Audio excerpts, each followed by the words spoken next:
জি, ধন্যবাদ। আপনারা জানেন বিগত সম্মানিত উপস্থিতি, সম্মানিত শ্রোতা মণ্ডলী,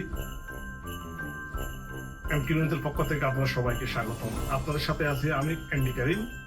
আজকে আপনাদের সাথে এমন একজন ব্যক্তিত্বের সাথে পরিচয় করিয়ে দিব। ফেনী জেলার কৃতি সন্তান, জর্ডান প্রবাসী তরুণ উদ্যোক্তা, রাজনীতিবিদ, জর্ডান কেন্দ্রীয় বিএনপির সম্মানিত সভাপতি খান মোহাম্মদ লিটন সাহেবের সাথে আপনাদেরকে পরিচয় করিয়ে দিব। আশা করি আপনারা এমকে নিউজের সাথে থাকবেন। আমাদের ধন্যবাদ। আমরা আসলে একজন প্রবাসী হিসেবে দীর্ঘদিন ধরে এখানে আছি, কিন্তু বাংলাদেশের প্রেক্ষাপটে আমি যেই কোনো একটা দলের প্রতি আপনি একটা আদর্শিক হবে, এটা খুব স্বাভাবিক। স্বাধীনতার পরে আমাদের জ্ঞান বুদ্ধি হওয়ার পর থেকে আমরা একটা দলের প্রতি আদর্শিক। আমরা জিয়াউর রহমানের দল, হাতে গড়া দল, বাংলাদেশ জাতীয়তাবাদী দলের একজন উদ্যোগপতি। যেহেতু প্রবাসে আসি, সেক্ষেত্রে রাজনীতিটা এখানে একটু ডিফিকাল্ট, যেহেতু একটি রাজনৈতিক দেশ। তারপরেও যদি আমরা দলকে ভালোবাসি, সেক্ষেত্রে আমরা এখানে গত 16 বছরের কাছাকাছি সময়তে আমরা জর্ডান বিএনপি, কেন্দ্রীয় বিএনপি আমাদের দল আছে। আমরা এখানে খুব ক্রিটিক্যাল সময় গিয়েছে। আপনারা জানেন গত 17 বছর বিগত আওয়ামী ফ্যাসিজমের আমলটা খুবই ক্রিটিক্যাল ছিল। কাউকে ঠিকমতো রাজনৈতিক যে একটা গণতান্ত্রিক অধিকার, সেটা আমাদেরকে প্রকাশ করতে দেয়নি।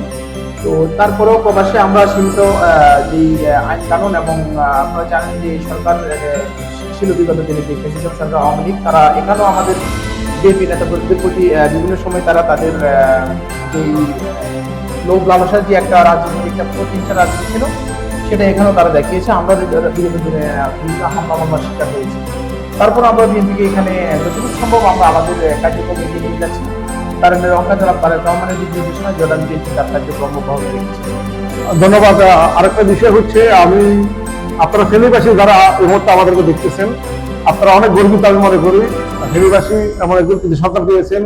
জর্ডানে প্রবাসে আসলে অনেক বাঙালি থাকে। আমার মনে হয় 2 লক্ষ থেকে 2.5 লক্ষ বাঙালি অথবা এখানে থাকে আমার মনে হয়। জি, এখানে প্রায় 2 লাখের কাছাকাছি প্রবাসী। হ্যাঁ, 2 লক্ষ বাঙালির মধ্যে আমি মনে করি 1/3 বিএনপি করে। জানেন আপনারা, প্রবাসী বেশিরভাগই বিএনপি সাপোর্টার। সেক্ষেত্রে পরিচালনা করেন উনি সভাপতি বিএনপির। আরেকটা বিষয় আমি মনে হয় জানতে চাই, আগামী যে ফেব্রুয়ারি নির্বাচন এবং তারেক রহমানের নির্দেশনা, ওনাদের করণীয় কি এবং প্রবাসীদের করণীয় কি, আর এই নির্বাচনে ওনাদের ভূমিকা কি থাকবে? জি, ধন্যবাদ। আপনারা জানেন বিগত 17 বছর বাংলাদেশে কোনো গণতান্ত্রিক অধিকার ছিল না, যেখানে কোনো ভোটাধিকার ছিল না। বাংলাদেশের অন্যতম নেত্রী, বাংলাদেশের জনগণের নেত্রী বেগম খালেদা জিয়া বিগত দিনে আপনারা জানেন জুলুম, হামলা মামলা, এবং তিনি অসুস্থ ছিলেন, প্রায় মৃত্যুর কাছাকাছি গিয়েছে কয়েকবার। তারপর তাকে দেশের বাইরে চিকিৎসা করতে দেয়নি। তারেক রহমান সাহেব দীর্ঘদিন প্রায় 17 বছরের কাছাকাছি প্রবাসী রয়েছেন। সেখান থেকে তিনি দল পরিচালনা করে দলকে ঐক্যবদ্ধ রেখেছেন, এবং গত 17 বছর শেখ হাসিনা বহু চেষ্টা করছে দলকে এলোমেলো করতে, দলকে ভাঙিয়ে ফেলতে। কোনোরকমই শহীদ প্রেসিডেন্ট জিয়াউর রহমান আদর্শিক সৈনিকেরা লাইভ উচ্চিত হয়নি, বিচ্ছিন্ন হয়নি। আমরা একত্রিত ছিলাম, আছি, ভবিষ্যতে থাকবো। বিএনপির ধরেন ফেব্রুয়ারিতে যে নির্বাচনের আমরা আশা করতেছি, ইনশাল্লাহ অবশ্যই বাংলাদেশের গণতান্ত্রিক অধিকার রক্ষা করতে নির্বাচনের কোনো বিকল্প নেই। সেক্ষেত্রে ফেব্রুয়ারিতে আমরা নির্বাচন হবে ইনশাল্লাহ, এবং আমরা আশা করছি শহীদ প্রেসিডেন্ট জিয়াউর রহমানের আদর্শিক সৈনিকেরা একত্রিত হয়ে বাংলাদেশের মানুষ যে দলটিকে মনে প্রাণে ভালোবাসে, বাংলাদেশের 18 কোটি মানুষ যে দলটিকে ভালোবাসে, সেই দলটিকে যাতে আগামীতে ক্ষমতায় আসে, আমরা আমাদের কার্যক্রম প্রবাসে থেকেও আমরা আমাদের জায়গা থেকে সর্বোচ্চ দেওয়ার চেষ্টা করছি। আরেকটা বিষয় হচ্ছে, আপনার কাছে আমার প্রশ্ন, যেহেতু আপনি একজন গ্রাজুয়েট পাচ্ছেন, আপনার ফ্যামিলি এবং আপনার স্ট্যাটাস আমরা অবগত আছি, আপনাকে অনেক চ্যানেলে দলের জন্য কাজ করার ক্ষেত্রে আমরা দেখে থাকি। কারণ যে আমাদের যে 17 বছর যে আমাদের দেশ পরিচালনা করছে, এর মধ্যে যে অনেক ছেলে পেলে ছাত্ররা কিন্তু যখন জন্মপর থেকে তাদের যে আওয়ামী লীগ সরকার, তখন কিন্তু তারা ছাত্রলীগ করছে। বর্তমানে আপনার এই ছেলেমেয়েদের উদ্দেশ্যে আপনার কিছু বলা, তারা যদি আপনার দল আসতে চায়, অথবা যে মিডল ক্লিন আছে না, আপনার সঙ্গ করে ওরা ভয়ে ছাত্রলীগ করেছিল। ধন্যবাদ আপনার দাদা, আপনার প্রশ্ন বুঝতে। এখানে দেখেন 17 বছর একটা জেনারেশন কিন্তু পরিবর্তন হয়ে গেছে। আপনি যে জেনারেশনটা বাংলাদেশের ধরেন কারো বয়স যদি 10 বছর থাকে বিগত 17 বছর আগে, তাহলে সেই ছেলে 10 বছর যখন ছিল, সে কিন্তু রাজনৈতিক সমিতিতে দিত না। তো গত 17 বছর শেখ হাসিনা বাংলাদেশের যে একটা যে স্কুল, কলেজ এবং ইউনিভার্সিটিগুলোতে তিনি যে বই বা যে আমাদের বাংলাদেশের হিস্ট্রি, কালচার সবকিছু পরিবর্তন করে ফেলেছেন। এখানে তিনি দলটাকে মোটামুটি বাংলাদেশটাকে তিনি রাজনীতিতে তিনি একটা স্বৈরাচার হয়ে বাংলাদেশকে একটা রাজতন্ত্র প্রতিষ্ঠা করতে চেয়েছেন, যেখানে তার বাবাই সবকিছু এবং তার ফ্যামিলি সর্বশেষ কথা। তো এখানে গণতান্ত্রিক দেশ যে ছিল সেটা কিন্তু আমরা দেখে নাই। 17 বছরের মধ্যে আগে কোনো লোকের যদি বয়স 10 বছর থাকে, দিন বাচ্চাকাল তার 10 বছর বয়স, আর এখানে 17 বছর, মানে 27 বছর যে ছেলের বয়স, সে বাংলাদেশে অন্য আরেকটি দল আছে এটা কিন্তু তাকে বুঝতে দেয়নি। এবং নতুন করে কেউ বিএনপিকে ভালোবেসে বিএনপি দল করে আগাইতে চাইবে, তার বিরুদ্ধে মামলা হামলা গুম সবকিছু করেছে। তো একটা জেনারেশন পরিবর্তন হয়ে গেছে। কিন্তু আজকে যদি আপনি জুলুম করে বা আপনি চাপিয়ে দিয়ে কোনো ইতিহাস আপনি পরিবর্তন করতে পারবেন না। বাংলাদেশের ইতিহাস কি বলে? বাংলাদেশের ইতিহাস বলে শহীদ প্রেসিডেন্ট জিয়াউর রহমান বাংলাদেশ স্বাধীনতার ঘোষক, তিনি বহুদলীয় গণতন্ত্রের প্রবর্তক। এবং আপনারা জানেন যে আওয়ামী লীগ কয়েকবার যে কর্মকাণ্ডগুলো করেছে তারা তাদের ভুল থেকে শিক্ষা নেয়নি। প্রত্যেকবারই বিএনপি তাদেরকে কিন্তু মাঠে রাজনীতি করার সুযোগ করে দিয়েছে। শহীদ প্রেসিডেন্ট জিয়াউর রহমান তাকে মাঠে রাজনীতি করার সুযোগ করে দিয়েছে আওয়ামী লীগকে। আওয়ামী লীগ বাংলাদেশের ইতিহাসে স্বাধীনতার সময় তাদের যে ভূমিকা ছিল সেখান থেকে তারা লাইনচ্যুত হয়ে, তারা বিদ্যুৎচ্যুত হয়ে বাংলাদেশের প্রতি তারা যে দায়িত্ব থাকার কথা সেখান থেকে তারা সম্পূর্ণ লাইনচ্যুত হয়েছে। তারা তাদের জায়গা থেকে সরে গেছে এবং বাংলাদেশে ফ্যাসিজম তৈরি করে বাংলাদেশে একদলীয় গণতন্ত্র প্রতিষ্ঠিত করেছে, যেখানে কোনো গণতন্ত্রের কোনো ন্যূনতম অধিকার বাংলাদেশের জনগণকে দেয়নি। তো আমরা আগামী নির্বাচনে এখন যেহেতু বাংলাদেশের একটি শেখ হাসিনা যে তার যে ক্ষমতাচ্যুত হয়েছেন, যে তিনি স্বৈরশাসন যে ফ্যাসিস্ট তৈরি করেছিলেন সেটা থেকে আমরা লাঞ্ছিত হয়েছে এবং বাংলাদেশের ছাত্র জনতার অভ্যুত্থান হয়ে শেখ হাসিনা পদত্যাগ করেছে। শেখ হাসিনা বাংলাদেশকে পালিয়ে যেতে বাধ্য হয়েছে।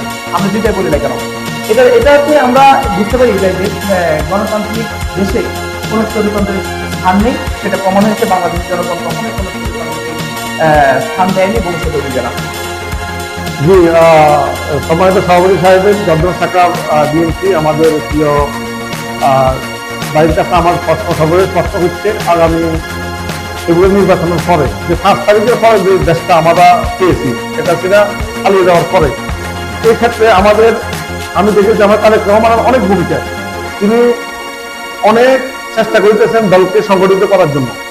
আমার প্রশ্নটা হচ্ছে আপনার কাছে এই জায়গাতে আমাদের তৃণমূলে বর্তমানে অনেক, যেহেতু অনেক বড় দল বিএনপি আমরা সবাই দাবি করি, আমরা জানি, সেক্ষেত্রে একটু বিশৃঙ্খলা থাকে। আমাদের নেতা কর্মীদের উদ্দেশ্যে আপনি একটা কথা, মানে আপনি একটা সিগন্যাল দিবেন আগামী নির্বাচনকে সামনে রেখে কি করণীয় তাদের? দেখেন, বাংলাদেশের প্রেক্ষাপটে বিএনপি বৃহত্তর একটি দল, অনেক বড় একটি দল। এখানে দলের অনেক নেতা কর্মী, আপনি ন্যূনতম বুঝেন যে একটি ওয়ার্ডে বা একটা ইউনিয়নে, একটা আপনার উপজেলায় কেমন নেতা কর্মী, মানে প্রতিযোগিতার কোনো অভাব নেই। সো এখানে সব লোক মানে সবাই যে সমান হবে ব্যাপারটা এমন না।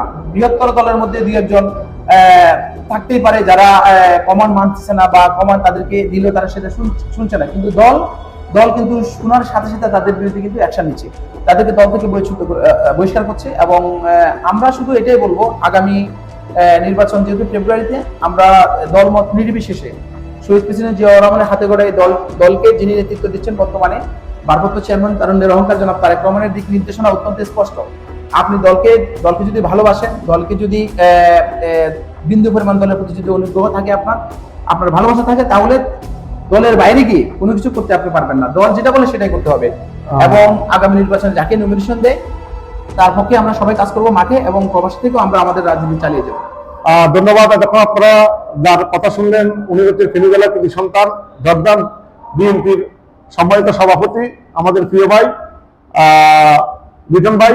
আমরা ওনার কাছ থেকে এবং আপনাদের সবার কাছ থেকে জেনে নিচ্ছি। আশা করি আপনারা সবাই আগামী দিনে যে আগামী ফেব্রুয়ারিতে নির্বাচন, আপনারা দানের শেষে ভোট দিয়ে যুক্ত করবেন এবং আগামী দিন এবং দেশ এবং আমাদের তারুণ্যের যে নতুন নতুন আমাদের প্রজন্ম ছেলে সন্তানের জন্য একটা নতুন বাংলাদেশ গড়ে তুলবেন, আমরা এই আশা ব্যক্ত করে আজকের অনুষ্ঠান এখানে শেষ করছি। ভালো থাকবেন আমাদের প্রিয় লিটন। আসলে যে আমি শেষে একটা কথা বলবো আপনাকে, সবার প্রতি একটা উদ্দেশ্য করে একটা কথা বলি। দেখেন, বাংলাদেশের ইতিহাসে যে সব থেকে মূল্যবান যে নির্বাচন সেটি আগামী ফেব্রুয়ারিতে হবে। আপনারা জানেন স্বাধীনতার পরে যে ইলেকশনগুলো হয়েছে শুধুমাত্র বিএনপির আমলে যে ইলেকশন হয়েছে এগুলো কোনো বিতর্কিত নাই। তত্ত্বাবধায়ক সরকার যে নির্বাচনগুলো দিয়েছে এগুলোর বিতর্কিত নাই। তো আমরা আশা করবো বাংলাদেশকে গড়তে, বাংলাদেশের আগামী ভবিষ্যৎকে উজ্জ্বল করতে আপনারা আগামী দিনে গণতান্ত্রিক দল, শহীদ প্রেসিডেন্ট জিয়াউর রহমানের আদর্শিক দল, যিনি তার নিজেদের এটাকে প্রতিষ্ঠিত করেছেন, শহীদ প্রেসিডেন্ট জিয়াউর রহমানের গণিত সন্তান জনাব তারেক রহমান তারুণ্যের অহংকার, তিনি ইনশাআল্লাহ আগামী দিনে বাংলাদেশের প্রধানমন্ত্রী হবেন। আমরা এই সবাই মিলে বাংলাদেশকে সামনের দিকে এগিয়ে নিয়ে যেতে আগামীতে অবশ্যই দল মত নির্বিশেষে সবাই বাংলাদেশকে টিকিয়ে রাখতে, বাংলাদেশের মানচিত্রকে অক্ষুণ্ণ রাখতে, বাংলাদেশের গণতান্ত্রিক অধিকার প্রতিষ্ঠা সম্পূর্ণভাবে স্ট্রং রাখতে আমরা আগামী নির্বাচনে সবাই ধানের শীষ মার্কায় ভোট দেব এবং বাংলাদেশের পক্ষে আমরা কাজ করব।